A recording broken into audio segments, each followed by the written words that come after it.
The name Skyline is almost as famous as Ferrari or Lamborghini. It's a name that'll grab the attention of even the mildest car enthusiast. And what you're looking at here are two of the finest examples of the GTR name.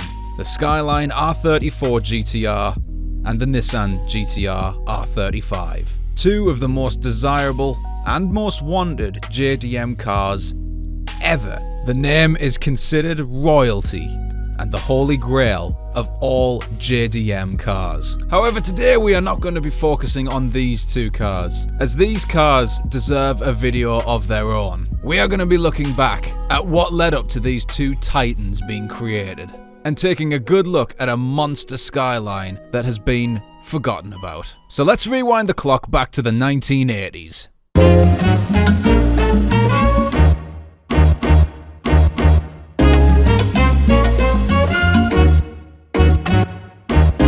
This is a Nissan R30 Skyline. And already I can hear you go, "Oh, that's not a Skyline." And you could be forgiven for actually thinking that this isn't a Skyline, because on the outside, there is nothing to it. The only thing that makes it look like a Skyline in some way is the signature rear lights of the car. Now, we do have to be clear that this was not by any means the first Nissan Skyline to be released. In fact, the Skyline name had already been around for around 10 years. It started in the 70s, but it was by the 1980s that they had released this one.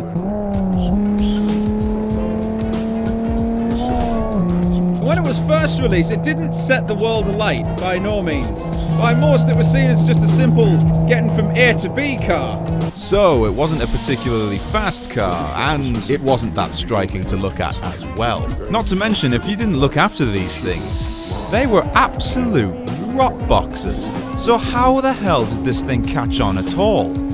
Motorists with a keen eye, such as drifters and typical tuners, saw potential with this car. With its rear-wheel drive and front engine, this car turned into a monster around the corners. This was the first bit of car culture that the Skyline was exposed to. Now, you'd think with the mediocre success of the R30 that they would improve and do some big changes for the next edition. However, for those who have the particular keen eye, you may have noticed that this isn't actually an R30. This is an R31. They're exactly the same! Despite this being a very small nitpick, I love this car. And I'm not the only one, because in recent years the older R30 and R31s have been gaining a lot of popularity within the public eye. And if you were to ask a particular Irish friend of mine, he would say that the R30 and the R31 are the cars that will get you banned from Forza Horizon 4 the fastest. So much so that my friend Shiny Odd bought one of these. I don't know where I am on this highway. That could be Yokohama, I don't know where. All I know is that there's a balloon over to my right, and the view over that way is quite pretty. And the sun is in my eyes.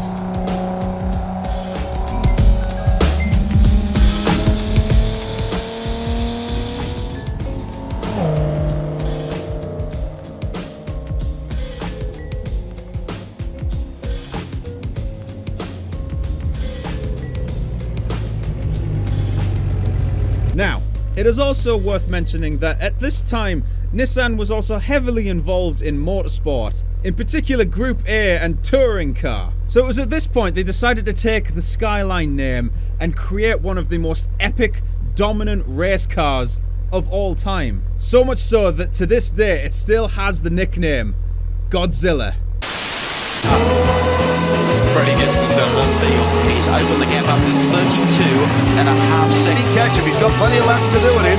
Well, he has, but you know, I think obviously the leaders are think that they still go pretty good. 118.711 from Tom Christensen and Jenkins, and this is absolutely flying. It's safe to say that the racing world wasn't quite ready for when Nissan brought out the R32 in Group A, because it came, it conquered, and it won everything. And racing fans and spectators around the world went absolutely insane Because along with one of the most iconic racing cars of all time, we got this. The Nissan Skyline R32 GTR.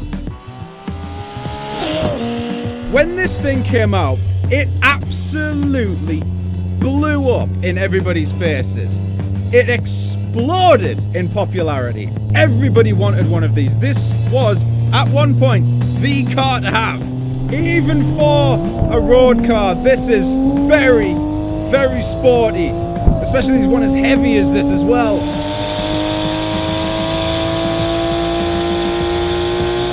It feels nimble when I just chuck it in.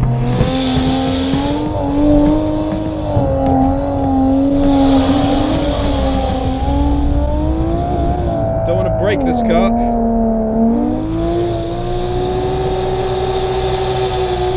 This car wasn't just a pretty face. It was a performance car through and through. And car customizers around the world fell in love with it just because of all the amazing results you could get with it. And still, to this day, the R32 GTR remains as popular and as desirable and as sought after as the R34 and the GTR. And a good one today will set you back at least £30,000. Like so many JDM cars of old, the value of an R32 is only gonna go up. And that's not a bad thing, because it means people who have an understanding of these cars will want to buy them and preserve them, so they can still be around in later years to come. However, most JDM cars today face a lot of reliability issues, and thus turn into big money pits. However, the R32 is the exception. A big question for most car people is, why did this car become so popular? To find out, I called up a friend of mine who happens to own an R32 GTR. I think it's a mix of things really, because the Skyline, like so many awesome JDM cars, came in the bubble, you know, where Japan was doing super well economically, so cars like this could exist. I mean, you think about it, I mean, technically the Skyline was actually designed in the 80s, the late 80s, the R32 anyway. There are Skylines before that, but my knowledge sort of starts with the GTRs. You have to think that in 1989, Nissan Skyline had four-wheel steer, very clever four-wheel drive. It had quite a responsive twin-turbo engine for the time. Nowadays it's quite laggy, and it did that whilst also being able to be a sort of highway cruiser. So you had these interests of people for tuners, highly tunable. I've been sort of going through the process of tuning my Skyline now, which I sort of bought pretty much stock. And all I've done to it is take off the stock turbos, put on some aftermarket turbos, and still the stock injectors just with a different ECU. And we're making nearly 400 horsepower. There's nothing else being done to it. It's crazy. And then also keep in mind, during the time, the main competitor for that sort of car was like a Ferrari 355. The Skyline would keep that thing honest, if not beat it. And that's crazy for a Japanese saloon car. I think that's why people see the interest and go, I want to have this road car that can take it to the best. And I think it really made all the other manufacturers sort of set up and go, oh, we've got to try now. Got to blame Gran Turismo for that, I think. And I know that might be biased as someone who's like a sim racer, whatever, but GT was such a massive hit with everybody, and you know how many Skylines were in that game. Every different type of Skyline was in that game. And even in GT, they were tunable. You could go and spend very little money on buying the car itself. Not quite true today, by the way. Spend very little money tuning it, and then go and beat Vipers and stuff in the game, which is not too far off what it's like in real life. So right now, my car's being built. I'm having the RB sort of stripped down, and we're having a stroker kit put in it. It's going to be a 2.8 litre instead of a 2.6 litre. And with that and some new turbos and some new innards, it's going to be making about 600 horsepower, and that's more than the modern GTR makes.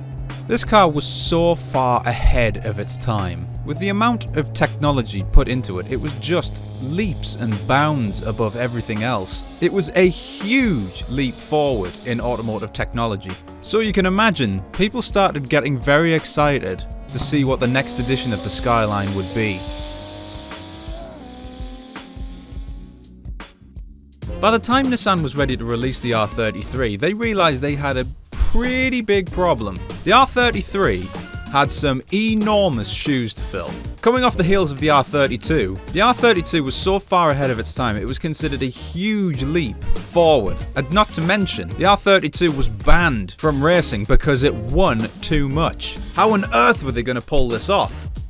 They weren't. It didn't matter what Nissan did at the time, it in no way was going to fill out everybody's expectations. And so came the release of the Nissan R33 GTR. To this day, the R33 is considered the most hated, most forgotten, and worst of all the Skylines. And for whatever reason, I just cannot figure out why. For one, you may be surprised to hear, this is my favourite of all the Skylines. Even so, this car was not the huge leap forward like the R32 was. It was heavier, more cumbersome, and some people even said it was ugly.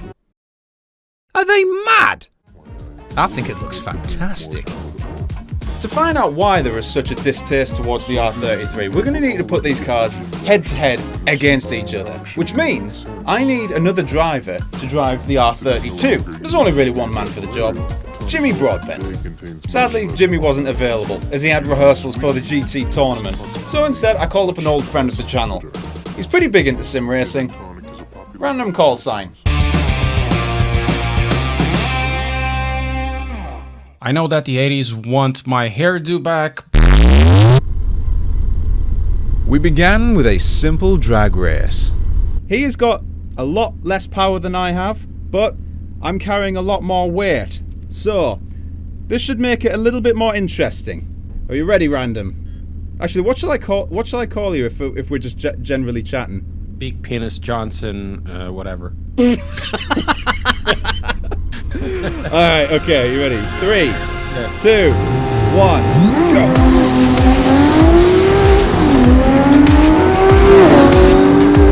Oh, the triumphant R32 is coming well fast!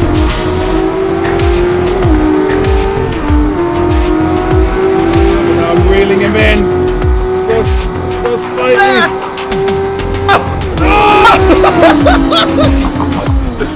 Oh, you beat me to the bridge though. Well then, round one goes to the R32. Our initial goal was to find out if the R33 really is as bad as everybody says it is. However, we got a bit distracted.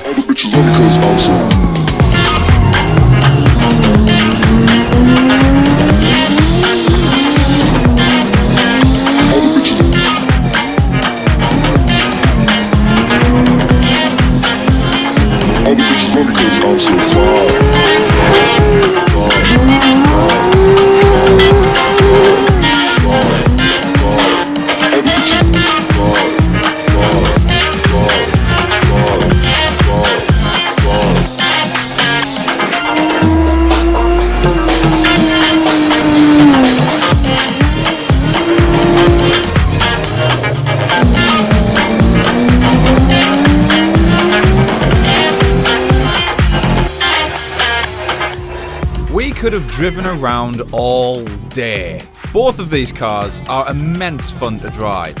While the R32 does have the edge in corner speed and lateral grip, the R33 has a better weight distribution and rotates a lot easier under throttle. Not to mention, in the top end, the R33 starts leaving the R32 behind. Pitching these cars side by side, we still just can't figure out why the R33 is generally disliked. So we decided to have a chat and discuss the possibilities of what caused this car to be generally disliked.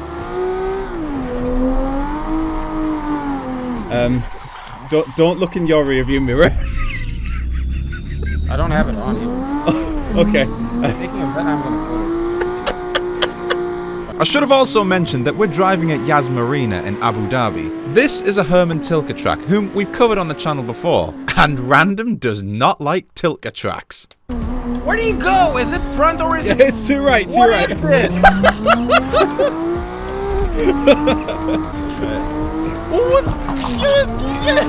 What is this? Right, now we've done a lap. I'm not gonna disagree. Okay, the track is terrible, right? But because it looks really, I've done it again. Okay, can I hold it? No, I can't. I'm not gonna lie, that R32 from back here looks magnificent. what I cannot understand is just why the R32 is so hated compared to the others. The R33? Yeah. Oh, the R33 is hated because of the initial D.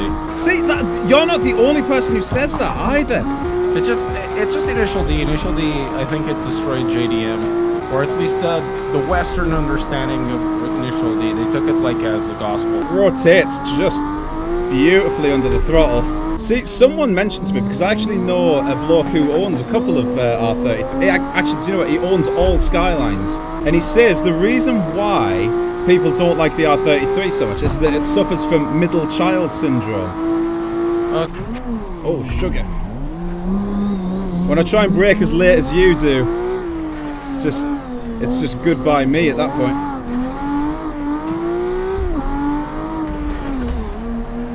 Man, this is a fun car.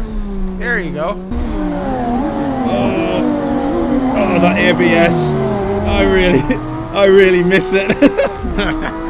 Into my drift.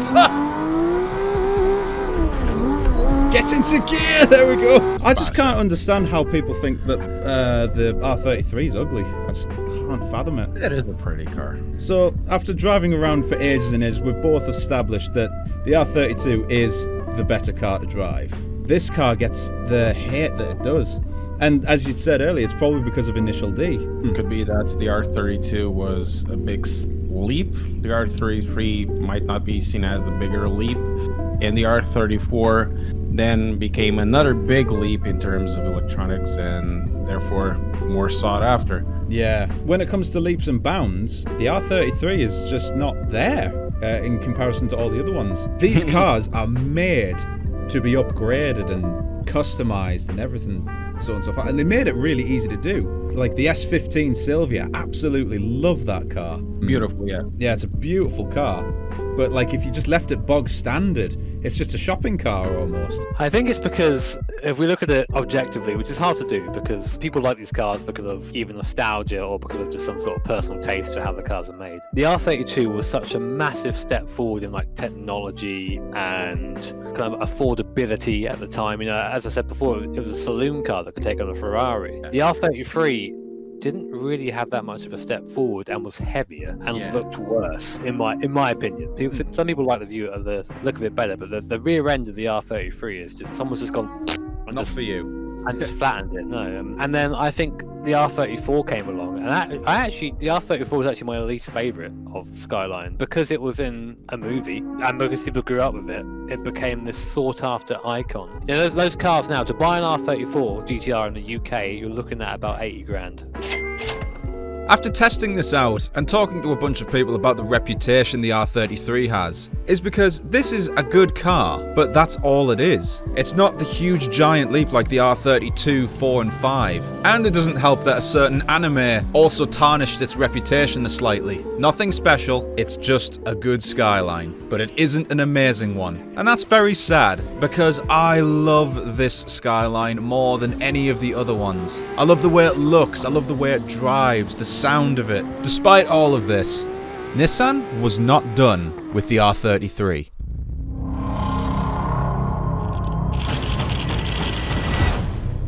Along with the racing division and the rather mixed response to the R33, Nissan went back to the drawing board to try and make something to keep the fans happy. They needed something fast.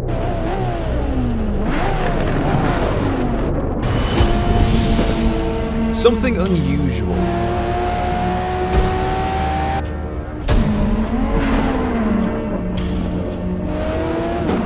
And they came up with this. The Nissan R33 GTR LM. What Nissan had done is they took their regular racing Nissan and turned it into a racing car for the road. Lifting its engine straight from the racing car, it developed over 500 brake horsepower. Couple that with the massive weight reduction that it went through, you've got something that around a track would beat most things today. And blue stuff comes out of the exhaust.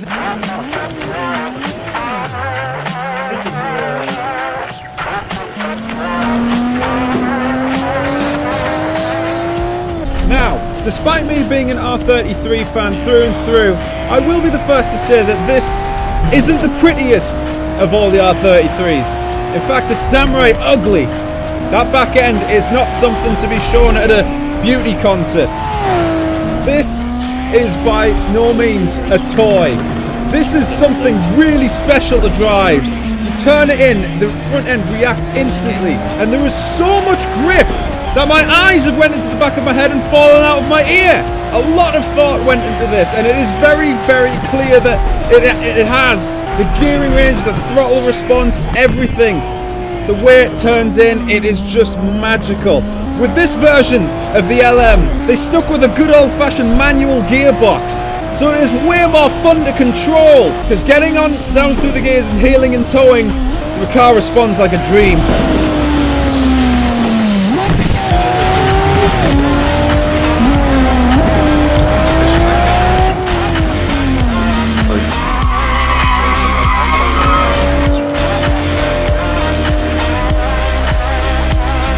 The brakes are incredible as well. You could be going at 180 miles an hour and you could blink and you'd be stopped. The brakes are so good, it's like crashing into a wall almost. They're that hard. And why this car was forgotten boggles the mind, because it is absolutely phenomenal to drive. The sound is just astounding. It's like I've been caught up in a whirlwind with a bunch of bees. Now I know there's going to be a few of you watching and thinking, I recognise that car a lot. No doubt you will have grown up with Gran Turismo.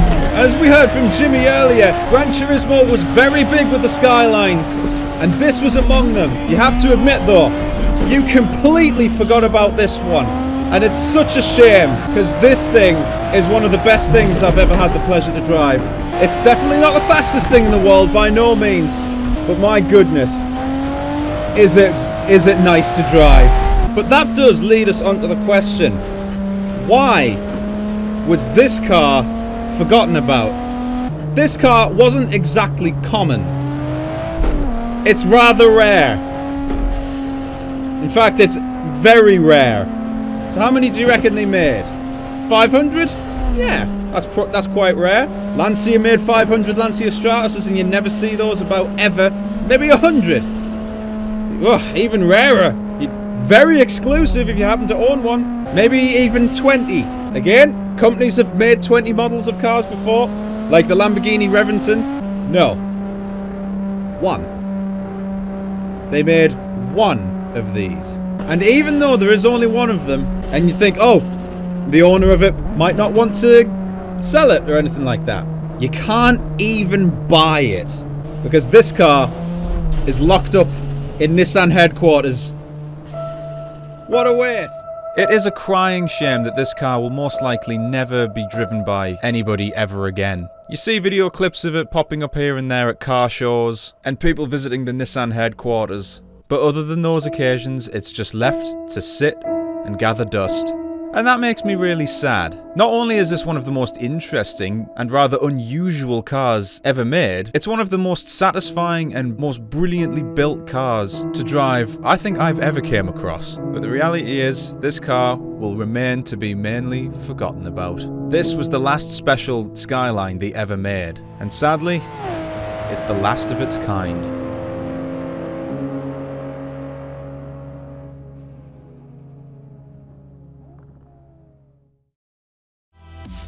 Hey up lads, thank you so much for watching this episode of Coyote Racing. This video took a heck of a lot of effort and a lot of man hours went into it. Actually over 120 work hours has went into this video. Lots of sleepless nights, so I would really appreciate if you could hit that like button, and also if you're new to this channel, hitting that subscribe button with the notification bell if you would like to see more videos like this. Also go and subscribe to my buddies Jimmy and Random. They're good lads and they're pretty big into sim racing, so if you like this stuff then you'll love their stuff as well. But anyway guys, thank you so much for watching, and I shall see you guys in the next race. Have a good night everybody. Oh my goodness, it's been such a long week.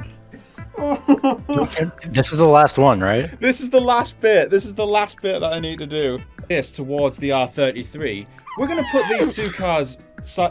Why are you laughing? I am not. That's like an elephant sound. I knew you guys was a bad idea.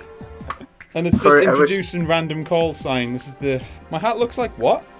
It looks like it has dust built into it. It does. This is a knackered old one, this one. I need to get a new one. What if I actually green screened myself into the R30? This one's got dust on it as well. Oh, for crying out loud. You just can't win today. Yeah, you need a Swiffer. Ugh, I just need to do 5 minutes worth of editing now. Yeah. And this whole week will be over. It's over. I started Thursday last week. It is almost 2 o'clock in the morning. Ouch. Yikes. Ooh. No, That's a it's, big yike. I'm actually fully awake right now because I've literally been One dollar? like every night I've been Okay, working one's coming until up, at least 6 a.m.